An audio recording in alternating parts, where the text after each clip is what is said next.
योद्धा के इस एपिसोड में कहानी उनकी जिनके नाम से हमारा मस्तक गर्व से ऊंचा हो जाता है। नमस्ते हिंदुस्तान, कैसे हैं आप लोग? कुछ डरपोक, कायर और अनपढ़ की कहानी तो सुनाई। आइए अपने वीर योद्धा को याद करते हैं, जिनका पुरुषार्थ हिमालय से भी ऊंचा था और जो नीले आसमान से भी ज्यादा व्याप्त है।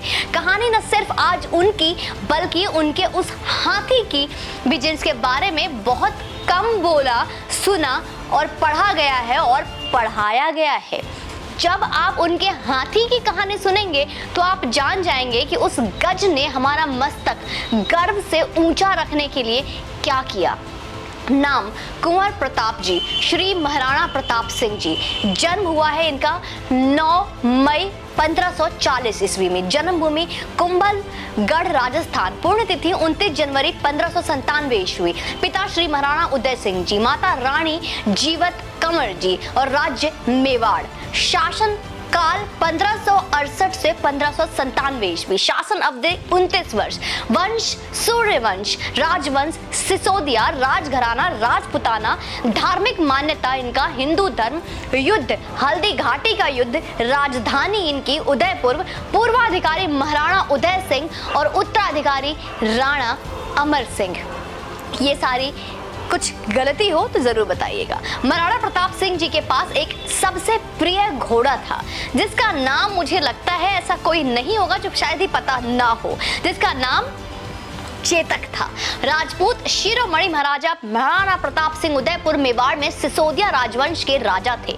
वह तिथि धन्य है जब मेवाड़ के शौर्य भूमि पर मेवाड़ मुकुटमणि राणा प्रताप का जन्म हुआ। महाराणा का नाम इतिहास में वीरता और दृढ़ प्रण के लिए अमर है। महाराणा प्रताप की जयंती विक्रमी संवत कैलेंडर के अनुसार प्रतिवर्ष ज्येष्ठ शुक्ल पक्ष तृतीया को मनाई जाती है। ये डेट याद रख लीजिए, जो नहीं मनाता है उसे भी मनाना है। महाराणा प्रताप के बारे में 10 ऐसी बातें बताऊंगी जो आपको जाननी चाहिए और अपने बच्चे को बतानी चाहिए, और अब आप बताएंगे। नंबर 1 दोस्तों, महाराणा प्रताप एक ही झटके में घोड़े समेत दुश्मन सैनिक को काट डालते थे। नंबर 2, जब इब्राहिम लिंकन भारत दौरे पर आ रहे थे तब उन्होंने अपनी माँ से पूछा कि हिंदुस्तान से आपके लिए क्या लेकर आए। तब माँ का जवाब मिला, उस महान देश के वीर भूमि हल्दी घाटी से एक मुट्ठी धूल लेकर आना, जहां का राजा अपनी प्रजा के प्रति इतना वफादार था कि उसने आधे हिंदुस्तान के बदले अपनी मातृभूमि को चुना। लेकिन बदकिस्मती से उनका वो दौरा रद्द हो गया था। बुक ऑफ प्रेसिडेंट USA किताब में आप ये पढ़ सकते हैं, आप ये किताब देख सकते हैं। नंबर 1 में आता है, इसमें अकबर ने कहा था कि अगर राणा प्रताप मेरे सामने झुकते हैं तो आधा हिंदुस्तान के वारिस वो होंगे और बादशाहत अकबर की ही रहेगी। लेकिन महाराणा प्रताप ने किसी की भी अधीनता स्वीकार करने से मना कर दिया। नंबर 2, हल्दी घाटी की लड़ाई में मेवाड़ से 20,000 सैनिक थे और अकबर की ओर से एनी गेस 85,000 सैनिक युद्ध में सम्मिलित हुए।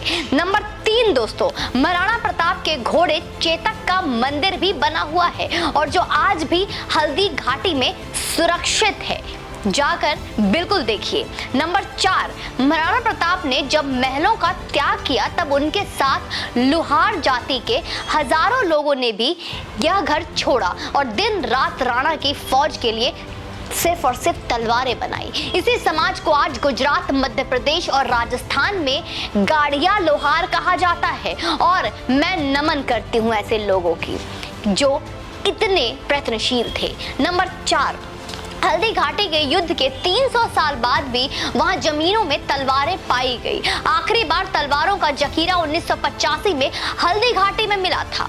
नंबर 5, महाराणा प्रताप को शस्त्रास्त्र की दीक्षा श्री जैमल मेड़तिया जी ने दी थी, जो 8,000 राजपूत वीरों को लेकर 60,000 मुसलमानों से लड़े थे। उस युद्ध में 48,000 मारे गए थे, जिनमें 8,000 राजपूत और 40,000 मुगल थे।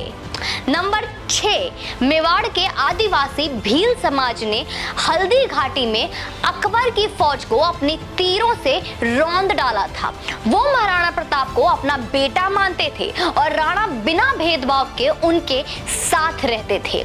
आज भी, जी हाँ, आज भी मेवाड़ के राज चिन्ह पर एक तरफ राजपूत है और दूसरी तरफ भील। नंबर 7, महाराणा प्रताप का घोड़ा चेतक महाराणा को 26 फीट का दरिया पार करने के बाद वीर गति को प्राप्त हुआ। उसकी एक टांग टूटने के बाद भी वह दरिया पार कर गया, जहां वो घायल हुआ और आज खोड़ी इमली नाम के पेड़ से जहां पे चेतक का मृत्यु हुई, वहां पे चेतक का मंदिर है दोस्तों।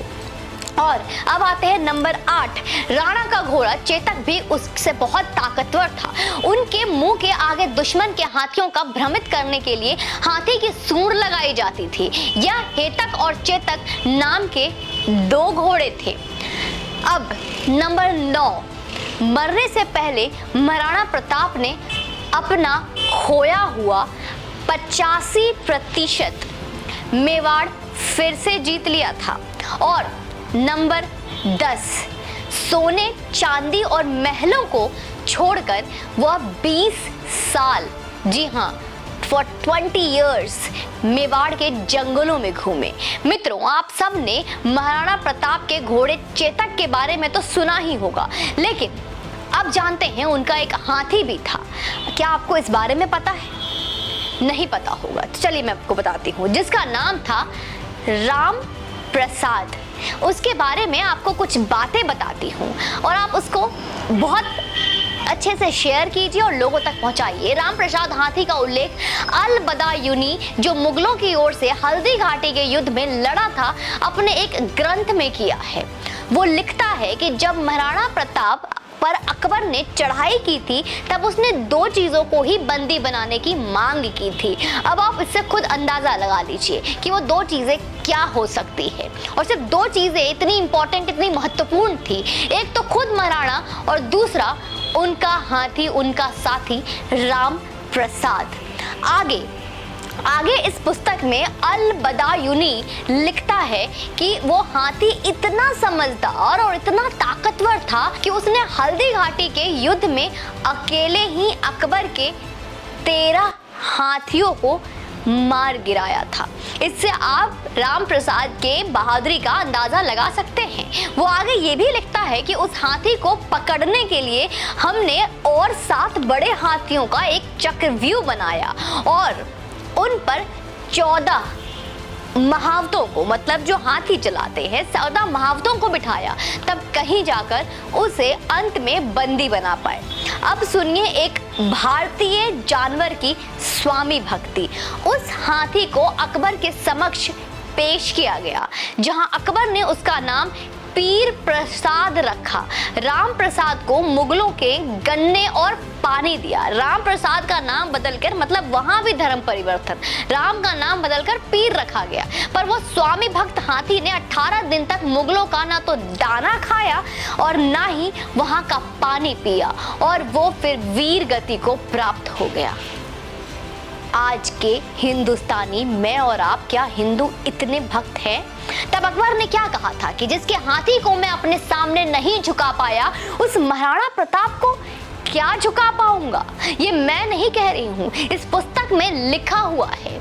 ऐसे ऐसे देशभक्त चेतक और राम प्रसाद जैसे तो यहाँ जानवर थे। और आज बात हम करते हैं अपनी और आपकी। देख लीजिए, इसे कहते हैं स्वामी भक्ति, इसे कहते हैं देशभक्ति। क्या आप इस देशभक्ति से प्रसन्न हैं? क्या आपने इस देशभक्ति का इतना सा भी आपके अंदर खून है तो कमेंट सेक्शन में आइए और बताइए। जय हिंद, वंदे मातरम।